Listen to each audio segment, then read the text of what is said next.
त्र्यंबकं यजामहे सुगंधिं पुष्टिवर्धनम् उर्वारुकमिव बंधनात् मृत्युर्मोक्षीयमामृता।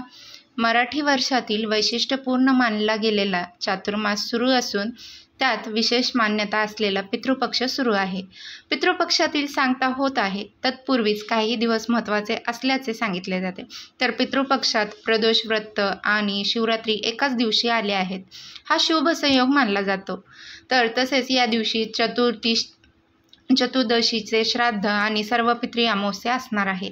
या दिवशी सूर्यग्रहण आहे। प्रदोष आणि शिवरात्री एकाच दिवशी आल्याने या दिवशी शिवव्रत कसे करावे याविषयी आपण आजच्या या व्हिडिओमध्ये माहिती जाणून घेणार आहोत। व्हिडिओ स्किप न करता पूर्ण पहा। आवडल्यास लाईक अँड सबस्क्राईब। तर चला व्हिडिओला सुरुवात करूया। पितृपक्ष सोमवार 30 सप्टेंबर 2024 रोजी सोमप्रदोष आहे। तसेच या दिवशी शिवरात्री आहे। प्रत्येक मराठी महिन्यात शिवरात्रीचे मासिक व्रत आचरले जाते। तर भाद्रपद महिन्यातील वद्य त्रयोदशीला रविवारी 29 सप्टेंबर 2024 रोजी सायंकाळी 4:46 सुरू होत आहे। तर भाद्रपद वद्य त्रयोदशीची तिथीची समाप्ती सोमवार 30 सप्टेंबर रोजी सायंकाळी 7:05 होत आहे। तर पंचांगानुसार सूर्योदयाची तिथी मानण्याची प्राचीन परंपरा असल्यामुळे तसेच प्रदोष काळी करावयाचे असल्याने सोमवार 30 सप्टेंबर 2024 रोजी सोमप्रदोष व्रत आणि याच दिवशी रात्री निश्चितकालीन शिवरात्री करावी।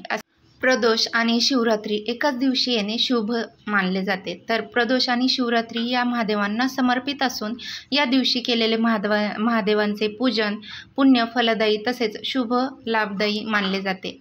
तर प्रदोष आणि शिवरात्री एकाच दिवशी आल्याने या काळातील शिवपूजनाला अनन्यसाधारण असं महत्त्व प्राप्त झाले आहे।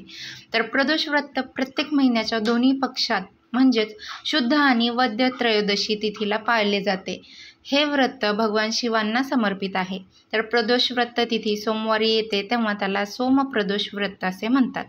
तर प्रदोष व्रतामध्ये शिवरात्री पूजन किंवा शिवपूजन व्रत पूजा विधी कशी करायची ते पाहूया। तर प्रदोष व्रतामध्ये त्या दिवसाच्या प्रदोष काळात म्हणजेच तिन्ही सांजेला किंवा दिवे लागण्याच्या वेळेला आपल्याला महादेवांची पूजा करायची आहे। तर महादेवांचे पूजन झाल्यानंतर शिवपंचाक्षर मंत्र ओम नमः शिवाय ओम नमः शिवाय यथाशक्ती जप करायचा आहे आणि हा खूप लाभदायक मानला जातो। तर शिवरात्रीच्या दिवशी सकाळी शिवमंदिरात जाऊन महादेवांचे दर्शन घ्यावे। शक्य असल्यास रुद्र अभिषेक किंवा जलाभिषेक करावा। अनेक भाविक या दिवशी संपूर्ण दिवस उपवास करतात। तर महादेवांची षोडशोपचार पद्धतीने पूजा करावी। बेलपत्र फुलं अर्पण करावे तसेच धूप दीप नैवेद्य दाखवून आरती करावी। मनोभावे प्रसाद ग्रहण करावा। यानंतर महादेवांचे नामस्मरण स्तोत्र पठण करावे। तर शक्य असल्यास या दोन्ही व्रतपूजांना 108 बिल्वपत्रे म्हणजेच बेलपत्र आपल्याला महादेवांना अर्पण करायचं आहे। तर सोमवारी प्रदोष व्रतावेळी चंद्रदेवांचा मंत्राचा सुद्धा जप आपल्याला करायचा आहे। तर यामध्ये नवग्रहांमध्ये चंद्र हा सर्वात वेगवान गोचर करणारा ग्रह मानला जातो। सोमप्रदोष व्रताच्या दिवशी चंद्रदेवांशी निगडित वस्तू अर्पण कराव्यात तसेच चंद्रदेवांशी निगडित वस्तूंचे यथाशक्ती दान करावे। चंद्रदेवांचा गायत्री मंत्र प्रभावी मंत्र नवग्रहातील स्तोत्रातील मंत्र यथाशक्ती जप करावा। तसेच असे केल्याने चंद्रदेवांची कृपा आपल्यावर होऊन कुंडलीत स्थान आणि प्रभाव मजबूत होण्यास मदत होते। असे सांगितले जाते की असे केल्याने आपला चंद्रग्रह हा खूप मजबूत आणि बळकट बनतो।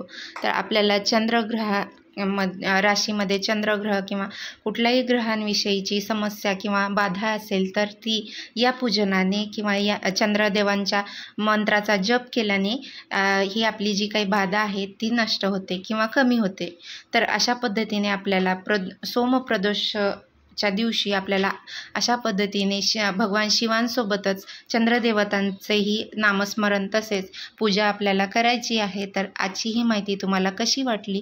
जर आजचा हा व्हिडिओ तुम्हाला आवडला असेल तर चॅनलला लाईक करा, शेअर करा आणि सबस्क्राईब करा आणि बेल आयकॉनचं बटनही दाबा। यामुळे काय होईल, मी जे कुठले नवनवीन माहितीपूर्ण व्हिडिओ बनवेल तर याविषयीची सर्वप्रथम नोटिफिकेशन तुम्हाला येईल आणि तुम्ही माझे कुठलेही व्हिडिओ मिस करणार नाही।